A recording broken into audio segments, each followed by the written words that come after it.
Le soir tombait sur le quartier, et la pluie dessinait sur les vitres des lignes tremblantes. Élise fermait les rideaux quand son regard se figea. Là, à travers la lumière jaune du salon voisin, une femme se penchait pour ramasser quelque chose. Son profil, son geste, ce frisson dans la nuque, ce souvenir impossible, c'était Clara. 10 ans après sa mort annoncée, elle était là, vivante, à quelques mètres seulement. Élise sentit son cœur battre si fort qu'il couvrit le tonnerre.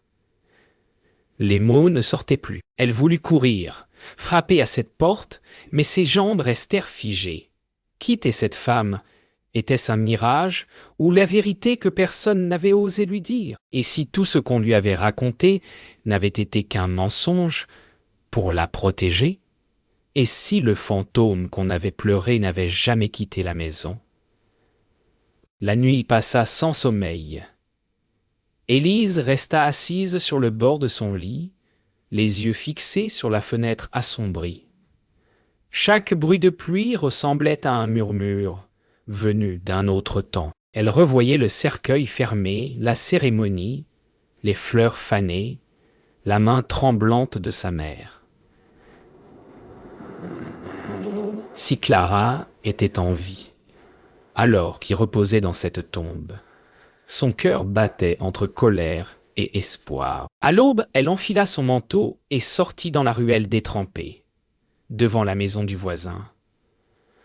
Aucune lumière, juste le silence, ce silence qui cache les secrets. Une seule pensée la hantait. Si elle frappe à cette porte, plus rien ne sera comme avant. Elle n'osa pas frapper. Le souvenir du rire de sa sœur, de leur enfance, lui coupa la respiration. En rentrant, elle trouva sa mère déjà debout, les yeux rougis, comme si elle avait pressenti quelque chose. Élise tenta de parler, mais les mots restèrent bloqués. Sa mère lui versa du café sans un mot, puis, sans la regarder, murmura « Yoga, tu as encore rêvé d'elle, n'est-ce pas? Yo, un frisson l'a parcouru. Comment pouvait-elle savoir? Et pourquoi semblait-elle craindre la réponse? Ce matin-là, Élise comprit que le mensonge ne venait peut-être pas d'un inconnu, mais de chez eux. Plus tard dans la journée, Élise retourna travailler à l'hôpital. Les visages, les couloirs, les bruits familiers lui semblaient étrangers. Chaque femme qu'elle croisait avait l'espace d'un instant, les traits de Clara. Son esprit dérivait entre la réalité et le souvenir. En rangeant des dossiers, elle trouva une photo ancienne glissée dans son portefeuille. 2 jeunes filles riant au bord d'un lac. Son cœur se serra. Elle se souvenait de ce jour, du cri soudain, de la chute dans l'eau glacée. C'était là que tout avait commencé, le mensonge, la peur, et ce silence qui avait duré 10 ans. Le soir, incapable de résister, Élise retourna près de la fenêtre. Les lumières du voisin clignotaient doucement, comme un signal. Soudain, la silhouette réapparut. Elle avança lentement, une lampe à la main, le visage cette fois bien visible. C'était elle. Aucune erreur. Clara, vivante, respirant. Regardant dans sa direction, Élise sentit le sol se dérober. Leurs regards se croisèrent à travers le verre et la pluie. Le temps sembla s'arrêter. Clara leva lentement la main et fit un signe, ni d'adieu, ni de salut. Un geste mystérieux, presque un avertissement. Puis la lumière s'éteignit. Le lendemain, Élise fit semblant de rien.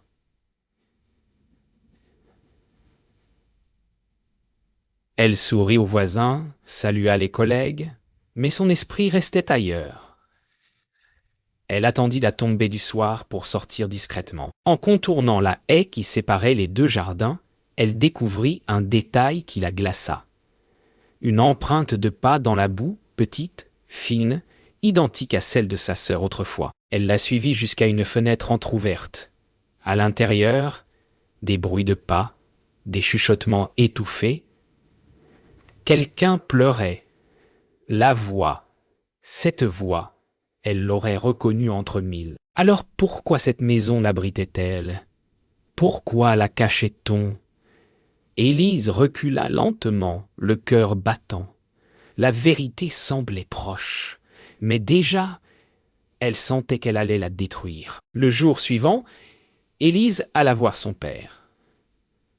L'ancien gendarme vivait désormais seul dans une petite maison au bord de la ville, entouré de dossiers et de souvenirs. Quand elle lui parla de Clara, son regard se durcit, comme si elle venait d'ouvrir une plaie jamais refermée. Il lui montra une boîte qu'il gardait depuis des années, des lettres anonymes, des photos floues, des indices qu'il disait avoir suivis sans succès.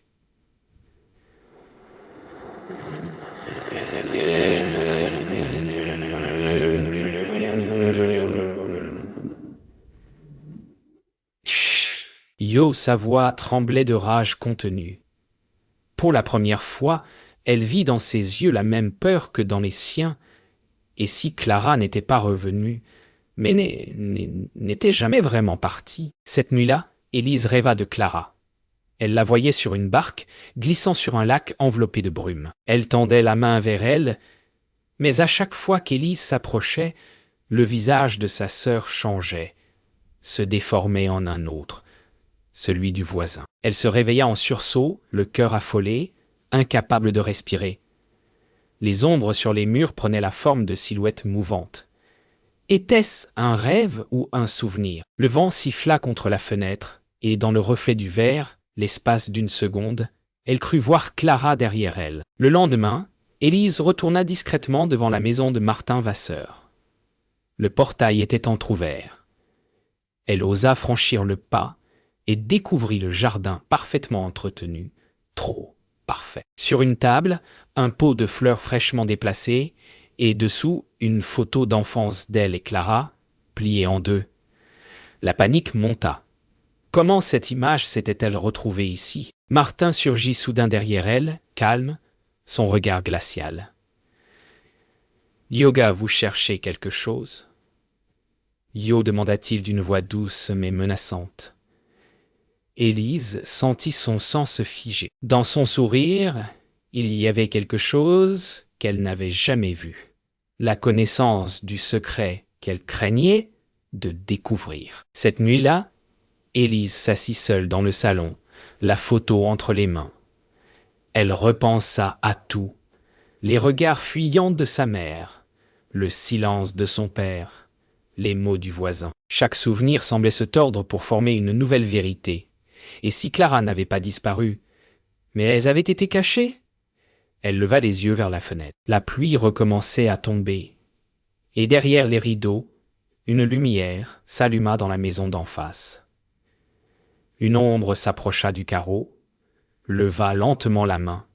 Cette fois, Élise n'eut pas peur. Elle se leva, décida d'y aller. Parce que le pire n'était plus de savoir la vérité, mais de continuer à vivre sans elle. Élise franchit enfin la porte du voisin.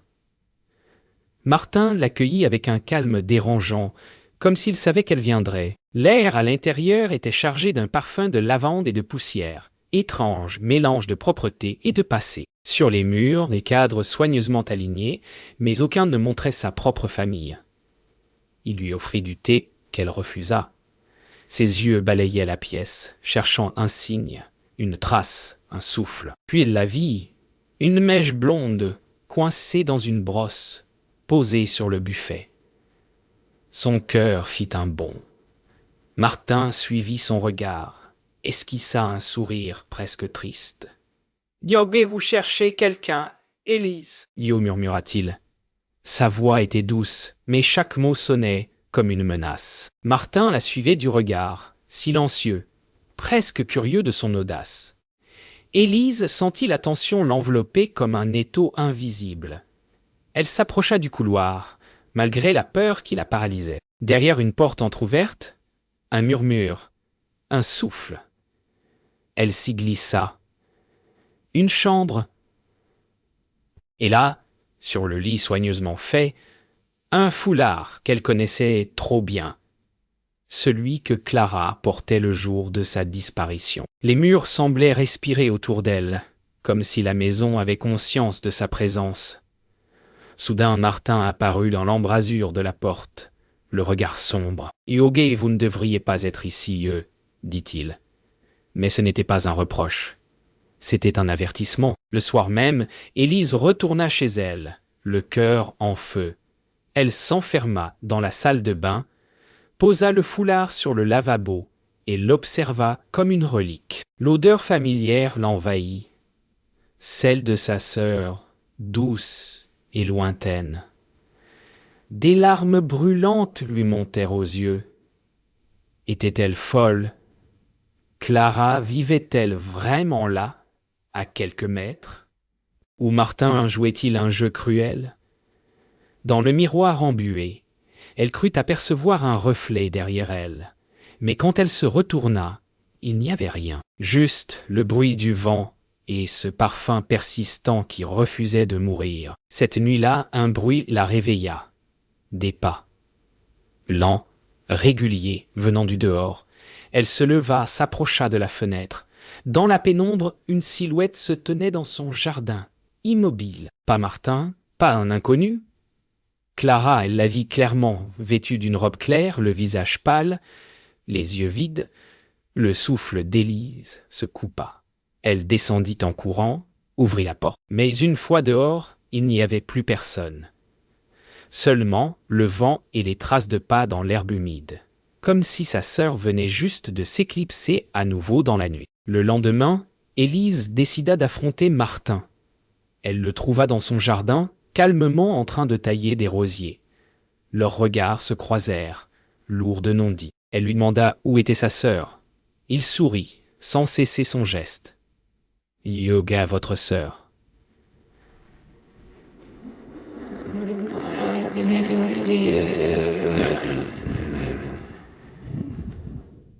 Yo, répéta-t-il. Yoga, elle ne vit pas ici, mais parfois. Certaines présences ne partent jamais vraiment. Yo, son ton était presque compatissant, comme celui d'un homme qui sait quelque chose qu'elle ignore encore. Puis, il posa ses ciseaux, la fixa, et ajouta doucement. « Aiguez si vous voulez vraiment la voir, Élise. Il va falloir que vous vous souveniez de ce que vous avez oublié. » Les mots de Martin résonnaient dans la tête d'Élise, comme un écho impossible à chasser. Se souvenir de ce qu'elle avait oublié. Cette phrase tournait sans fin, comme une menace déguisée. Ce soir-là, elle ouvrit l'ancien grenier de la maison familiale. La poussière, l'odeur de bois et de souvenirs enfouis la submergèrent. Sous une vieille couverture, elle trouva une boîte en fer. À l'intérieur, une robe d'enfant, une médaille cassée et une photo, Clara, plus jeune, serrant la main d'un homme qu'Élise ne connaissait pas. Au dos, une inscription. Pour qu'elle oublie. Le sang d'Élise se glaça. Était-ce leur père? Était-ce Martin, plus jeune? Le mensonge venait peut-être de plus loin qu'elle n'avait jamais osé l'imaginer. Au petit matin, Élise confronta sa mère. Claire était assise sur le canapé, le regard perdu, comme si elle attendait depuis toujours cette question. Quand Élise lui montra la photo, elle détourna les yeux. Puis, d'une voix éteinte, elle murmura « Yoga, ce n'est pas ton père sur cette photo. C'est lui, Martin. » Yo, le cœur d'Élise s'arrêta. Sa mère raconta alors la vérité. Clara avait été confiée à Martin des années plus tôt, après un drame que personne n'avait voulu affronter. Diogué, elle était malade. Ellie, on voulait la sauver. Oh, dit-elle en larmes. Mais sauver de quoi? Et pourquoi avoir fait croire à sa mort? Le visage de sa mère s'effondra. Dieu bé, parce que c'était la seule façon de te protéger. Le monde d'Élise s'effondra. Tout ce qu'elle croyait savoir n'était qu'un décor fragile. Elle se rendit à l'hôpital, chercha dans les archives. Après des heures de recherche, elle découvrit un dossier au nom de Clara Vasseur. Pas Duret, Vasseur. Une nouvelle identité, un faux certificat de décès signé par un médecin que Martin connaissait. Sa gorge se serra. Clara avait été vivante, soignée, cachée, toute orchestrée par ceux qui prétendaient l'aimer. Mais pourquoi? Qu'avait-on voulu lui cacher si désespérément? Les pages tremblaient entre ses doigts. Et au bas du dossier, une ligne griffonnée à la main, Yogué ne jamais la laisser se souvenir. Yo. En rentrant chez elle, Élise sentit une présence dans sa chambre. Quelqu'un y était entré. Sur son lit, une lettre, écrite à la main, à l'encre noire. Pas de signature, seulement quelques mots. Aga, ne la cherche plus. Laisse-la tranquille, ou tu la perdras à nouveau.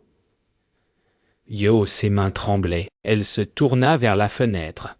La lumière du voisin était allumée, comme une veille.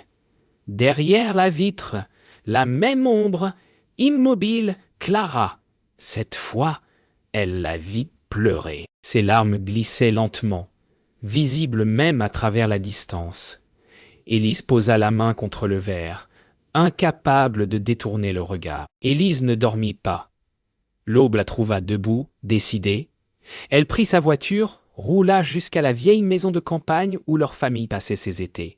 Là, au fond du jardin, un petit hangar. Elle l'ouvrit. L'odeur de terre humide et de métal rouillé la saisit. Dans un coin, des vieux jouets, un vélo d'enfant, et sur le mur, des marques de taille gravées à la craie.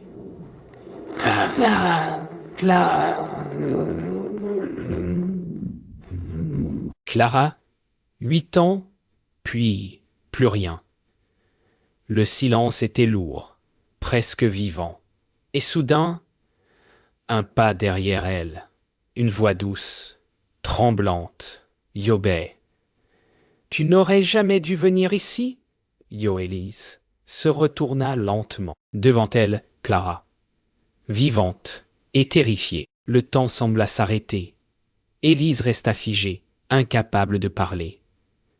Clara la fixait, les yeux rougis, le visage marqué par la peur et le manque. Sa voix, quand elle finit par briser le silence, était un souffle à peine audible. Yogué, on t'a menti, Élise. Ils ont voulu que tu m'oublies. Les mots la transpercèrent. Les deux sœurs se regardèrent comme deux étrangères unies par la douleur. Clara expliqua qu'après l'accident, leur père avait décidé de la cacher pour la protéger d'elle-même. Martin n'était pas un voisin, mais celui qui avait veillé sur elle toutes ces années, sur ordre de leur père. Élise sentit le sol s'effondrer sous ses pieds. Son père, l'homme en qui elle avait encore confiance. Plus tard, dans le silence pesant du hangar, Clara raconta tout. Elle se souvenait de la nuit de l'accident. Un cri, un choc, puis noir. Quand elle s'était réveillée, leur père lui avait dit qu'Élise ne voulait plus la revoir, qu'elle l'avait oubliée. Il l'avait placée chez Martin, un ami de jeunesse, pour recommencer ailleurs. Élise écoutait, tremblante, chaque mot la poignardant. Comment un père pouvait-il choisir le mensonge à la place de la vérité? Clara sanglotait. Egwene m'a promis que tu serais mieux sans moi, que je devais disparaître pour te sauver. Et dans cette phrase, Élise sentit naître une colère qu'aucune larme ne pourrait éteindre. Élise quitta le hangar en courant. Le vent soufflait fort, comme pour disperser la vérité qu'elle venait d'entendre. Elle fonça jusqu'à la maison de son père. Luc l'attendait, assis sur le porche, comme s'il savait qu'elle viendrait. Elle jeta la photo, la robe, le foulard à ses pieds. « Yoga, tu savais tout !» hurla-t-elle. Son visage resta impassible. Puis il dit, calmement, « Ego, j'ai fait ce que je devais faire. » Clara était malade. Elle devenait dangereuse. Ces mots la frappèrent comme une gifle. Était-ce la vérité? Ou une autre excuse? Il baissa les yeux. « Ega, tu ne comprends pas. Elle n'est plus celle que tu as connue. » Mais Élise, elle, n'entendait plus que le battement de son propre cœur. Les mots du père tournaient dans la tête d'Élise. Elle était dangereuse. Pourtant, dans les yeux de Clara, elle n'avait vu que la peur. Le soir, elle retourna chez Martin. Il l'attendait, l'air fatigué, presque soulagé. « Yoge, tu sais tout maintenant, n'est-ce pas ?» Yo, dit-il. Elle hocha la tête. « Yoge, pourquoi avoir accepté ?» Yo, demanda-t-elle. Il répondit. « Ego, parce qu'on ne désobéit pas à un père en deuil. » Yo, il raconta qu'il avait protégé Clara, mais qu'au fil des ans, elle avait commencé à se souvenir. Yoge, elle ne devait jamais revenir ici. Élise, si elle le fait, tout recommencera. Yo, ouais. Tout quoi?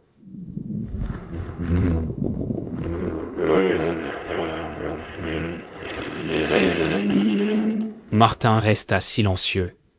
Son regard soudain n'avait plus rien d'humain. Alors Élise comprit. Le vrai danger, ce n'était pas Clara. C'était ce secret qu'on avait voulu enterrer. Une mémoire interdite. Une vérité capable de détruire toute leur famille. Elle retourna vers la maison de campagne, déterminée à savoir ce qu'ils avaient tous voulu effacer. Mais en arrivant, la porte du hangar était grande ouverte. À l'intérieur, Clara était là, en larmes, tenant un objet entre ses mains. Un dossier médical. Sur la couverture, un nom écrit en lettres tremblées. Élise Duret, son propre nom. Clara leva les yeux, terrifiée. « Joga, ce n'est pas moi qu'ils ont voulu cacher. C'est toi. » Yo. Le silence qui suivit fut plus lourd que n'importe quel cri. Élise sentit ses jambes céder, ses doigts trembler. Son nom.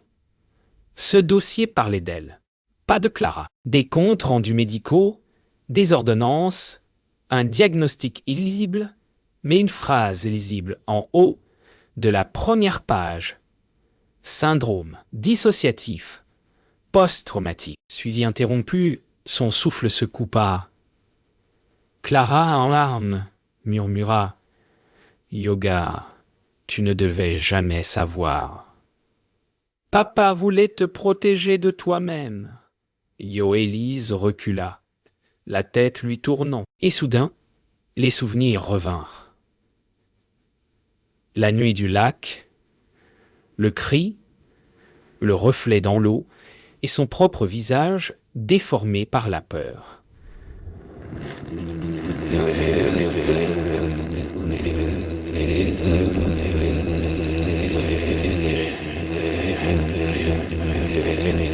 Les images affluaient, brutales, incontrôlables, la barque, la dispute, les éclats de voix, Clara qui crie, qui la tire pour la sauver, et elle, paniquée, qui la pousse. Le bruit de l'eau, le noir, tout était inversé depuis le début. C'était elle, Élise, la cause du drame. C'était pour elle qu'on avait menti, qu'on avait créé ce monde de faux semblants.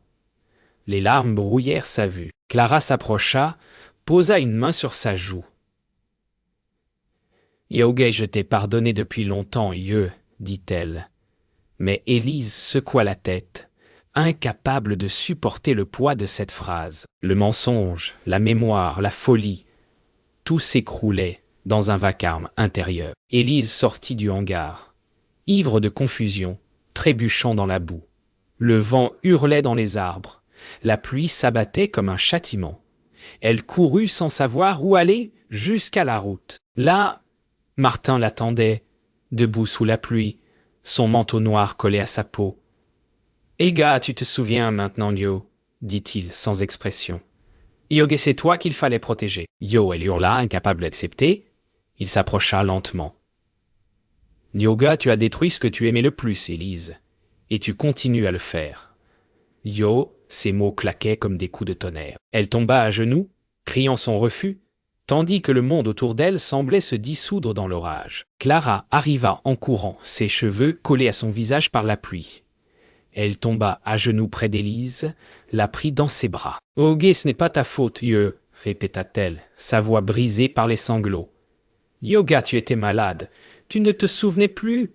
Papa a voulu te sauver en me cachant. » Yo, Élise la serra de toutes ses forces, comme pour rattraper 10 ans de vide. Les éclairs illuminaient leurs visages baignés de larmes. Puis Clara chuchota. « Yogué, tu dois te souvenir de tout, sinon tu recommenceras. » Yo Élise releva les yeux effrayés. Yogué recommençait quoi? Yo. Mais Clara ne répondit pas. Son regard, soudain vide, glissa vers le néant. Quand la pluie cessa, le silence retomba comme un linceul. Clara se releva lentement, puis recula d'un pas, son visage devenu étrangement calme. « Yogué, il faut que tu rentres maintenant, Dieu, dit-elle. Élise voulut la retenir, mais sa main traversa le vide. La silhouette de sa sœur s'effaçait peu à peu, comme avalée par la brume. Les larmes d'Élise se mêlaient aux gouttes d'eau encore suspendues dans l'air. Elle comprit enfin, Clara n'était jamais vraiment revenue. Elle n'était qu'un fragment de mémoire, une part d'elle-même qu'elle venait de retrouver et de perdre à nouveau. Le jour se leva lentement sur un monde lavé, mais irrémédiablement brisé. Le lendemain, la lumière du matin filtrait à travers les rideaux, douce, presque apaisante. Élise ouvrit les yeux dans son lit, sans savoir comment elle était rentrée. Sur sa table de nuit, le dossier médical avait disparu. À la place, une photo, celle d'elle et Clara enfant, souriante, insouciante. Elle la serra contre son cœur. Était-ce un rêve, une hallucination, ou la vérité qu'elle avait enfin affrontée? Dans le miroir, son propre regard semblait changer, plus vide, plus lucide. Pour la première fois depuis 10 ans, elle n'entendait plus les murmures du passé, juste le silence. Et dans ce silence, une question la déchirait encore. Peut-on se pardonner d'avoir survécu? Élise se rendit au cimetière. Le sol était encore humide de la veille. Les fleurs posées sur la tombe de Clara semblaient plus fraîches que jamais.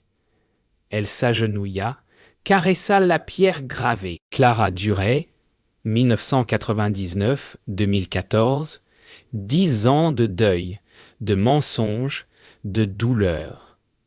Pour une vérité qu'elle portait en elle, elle murmura un pardon à la fois pour sa sœur et pour elle-même. Le vent souffla doucement, soulevant une mèche de ses cheveux comme une caresse invisible. Puis elle sourit, un sourire triste mais sincère. Pour la première fois, elle acceptait que la mort ne soit peut-être pas une fin, mais une mémoire qui apprend à respirer autrement. Plus tard, Élise retourna chez sa mère. Claire l'attendait dans la cuisine, assise en silence, un thé fumant entre les mains. Quand Élise entra, elle ne dit rien. Elle s'approcha simplement, prit la main de sa mère et la serra fort. Les deux femmes restèrent ainsi, sans mots, sans excuses. Il n'y avait plus rien à dire, seulement à comprendre. Les années de silence, de peur, de culpabilité se dissipaient lentement entre leurs doigts. Puis Élise chuchota. « Yo, je me souviens de tout, maintenant. » Yo, Claire baissa les yeux, des larmes roulant sur ses joues ridées. Et dans ce regard, Élise ne vit plus une menteuse, mais une mère qui avait fait ce qu'elle croyait juste pour sauver son enfant. Dans les jours qui suivirent, Élise commença à écrire. Chaque souvenir, chaque fragment, chaque image de Clara qu'elle portait en elle prit forme sur le papier. Ses mots étaient tremblants mais sincères. Elle écrivait non pas pour comprendre, mais pour garder vivante la mémoire de ce qu'elles avaient été. Elle rangea ses écrits dans une boîte qu'elle posa sur le rebord de la fenêtre, face à la maison d'en face, celle de Martin, désormais vide. Un jour, elle s'approcha de la fenêtre, vit la porte du voisin entr'ouverte, la lumière éteinte. Le vent fit voler une page. Elle la rattrapa, sourit. Les vivants écrivent, les morts se souviennent. Un matin, Élise se promena près du lac. L'eau était calme, le ciel clair, là où tout avait commencé. Elle s'accroupit, effleura la surface du bout des doigts. Son reflet ondulait doucement. Et à côté d'elle, un autre apparut, celui de Clara, souriante, apaisée. Élise ne sursauta pas. Elle sourit simplement, les larmes aux yeux. « Ok, tu peux partir maintenant, murmura-t-elle. Le vent souleva les feuilles et le reflet s'effaça lentement. Puis, dans ce silence parfait, Élise prononça les mots qu'elle n'avait jamais dits. « Iga, merci de m'avoir ramené. » Le lac resta immobile, mais son cœur, lui, battait enfin autrement.